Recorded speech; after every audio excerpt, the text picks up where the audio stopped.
Hey loves, it's Britt, and in this video I wanted to talk about the natal aspect moon trine Mercury or moon sextile Mercury.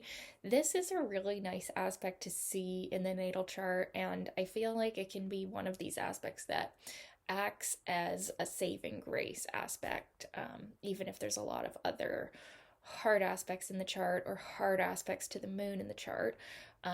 The person is able to communicate what they're feeling with a great ease that is often lacking in most people. It's hard to articulate what is going on in our inner self. And these people don't have that problem. They're able to, with great accuracy, articulate what they're feeling or articulate their childhood experiences and like what their inner child was feeling. And they're able to communicate really well, although there's definitely a very emotional flavor to their communication. And you can actually see, like, depending on what planet is stronger by sign, like whether it's moon or Mercury. Like if Mercury's in a really strong sign that it does well in, like an air sign or something, or like Virgo, uh, we could see that they actually are less emotional and they're more analytical. They're more like able to rationalize what they're feeling, and so that can sometimes cause emotional disconnect. Now the other way that we can see it is when the moon sign is in a more emotional sign and Mercury is not so much in a strong sign, and then it's like they can be overly emotional and less logical. But usually with the trine of the sextile, there's actually a good balance between the rational mind and the emotional body and like the energy body. I feel like the moon is a lot to do with like our aura. Like if we're talking spiritually, the moon is, what we feel, what we are naturally. So it's definitely a big part of our energy field and like our aura. So people with these aspects, yeah, like I said, one of the great gifts of this is like they could be having these emotional crisis, situations, and they're able to at least try to understand what's going on, and then they're also able to communicate it to other people. So like, I'm feeling this or I'm feeling that, and that's really a gift if you're able to communicate what you're feeling. So this can be a really nice trine to have. It still shows the general moon Mercury disposition that is very active. They still could feel like they can't sit still. There's a lot of moving around, there's a lot of short trips, there's a lot of inner restlessness, so they can't stick to things as well. And they especially don't want to stick to things that they don't feel emotionally connected to. Like they want to be all in what they're doing. Like they want to care about what they're learning about. And if they do care about it, there is nowhere that they can't go with it. They are so intelligent. They're so like quick-witted and smart and verbally so talented, that they really like, they have to be passionate about it though. But whatever the topic is that they're passionate about, they can take it all the way. They can become the expert. They can explain it or teach it better than anybody. And they also are really good with like being the student. So like if you're talking to someone that has a moon Mercury trine or a moon Mercury sextile, they're understanding you and they're not asking a lot of questions. They're not like needing to be explained. Like I've had many clients with this aspect, and they just get it. They're not asking why. They're not asking what does that mean. They're very quick at understanding what you're saying. And they might even understand what you're saying before you fully understand what you're saying. And then they can explain it to you. Well, I think this is what you mean. So they're very good students to have, like, and there usually is, like I said, a love of learning, but they have to be passionate about it. There also is a gift for writing. And, that's probably a really good career choice for people with these aspects. Although sometimes with the trines, you can feel, you might not realize how gifted you are with this. So it might not end up being a career choice because it's like you just feel like, well, that's not a gift. Everybody can do that. No, they can't. People with moon trine Mercury, or moon sextile Mercury, are moon sextile Mercury takes a little bit of effort, right? The sextile is always an aspect of more effort, but they have the potential for all of this. And the moon trine Mercury people, they already have it. They're naturals, but they're so natural they might miss it.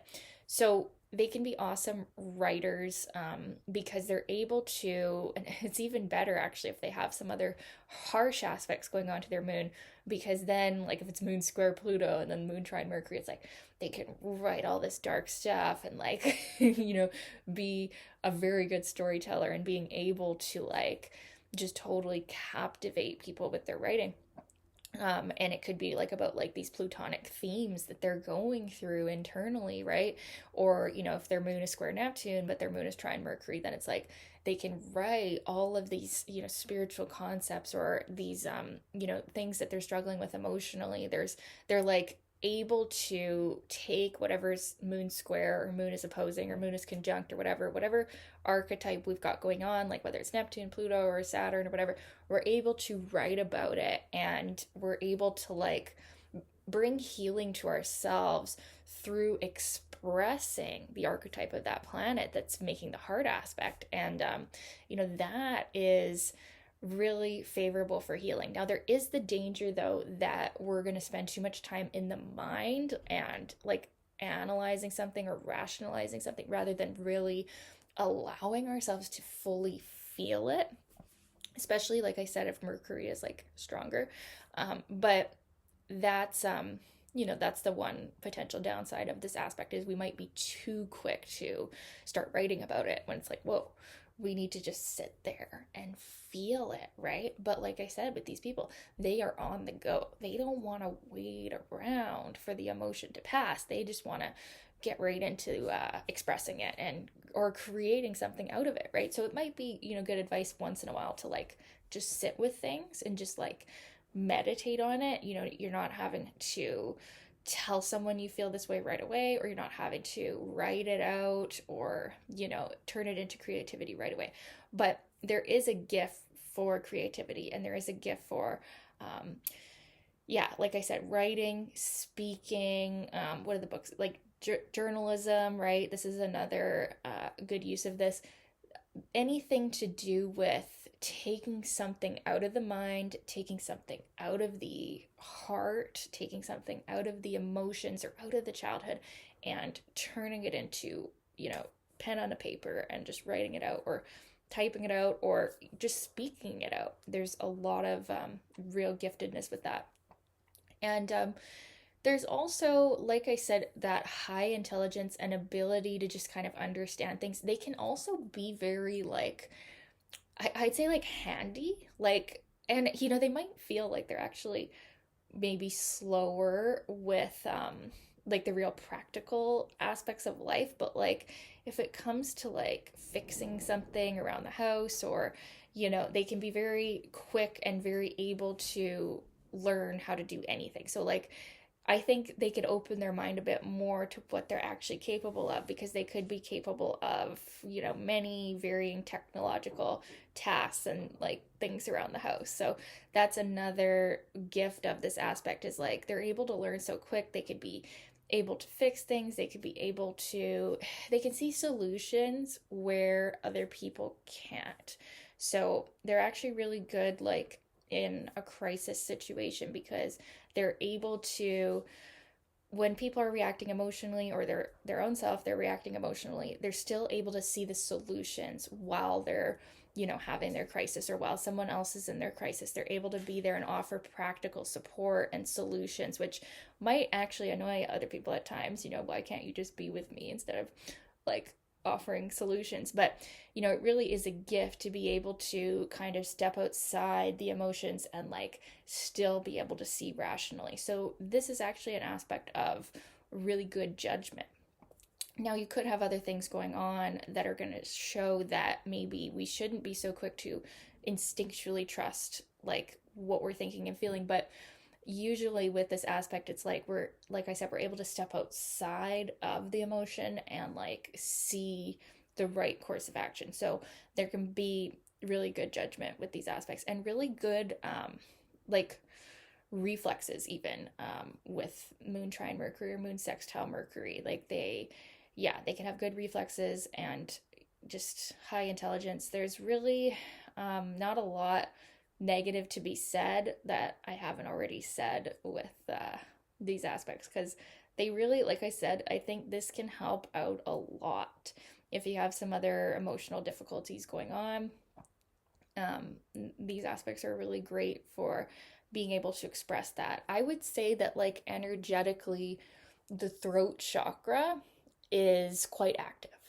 And there's a gift there. Like, that's where the energy is strongly for these people. And so they're especially gifted, even with, they even could be like singers, or like the throat chakra is especially activated. So when they speak, they also speak with great authority and like conviction, and other people really can look up to them and like see them as good speakers as well, because they're speaking with feeling, they're speaking with passion. Like, it's they're not going to be speaking about things that they're not, their heart isn't in. And if their heart isn't in it, they're not going to be speaking as passionately. But they're usually pretty good at like finding their niche, right? Like finding like what it is that lights them up and studying it and then speaking about it or teaching on it.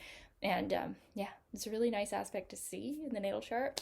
I'd love to know your experience of having this. If you have it in your natal chart, what has it been like for you? Let me know. Or if you're with someone who has this, someone that has it, I'd love to know. And thank you for the requests, you guys. Keep those requests coming, and we'll talk soon.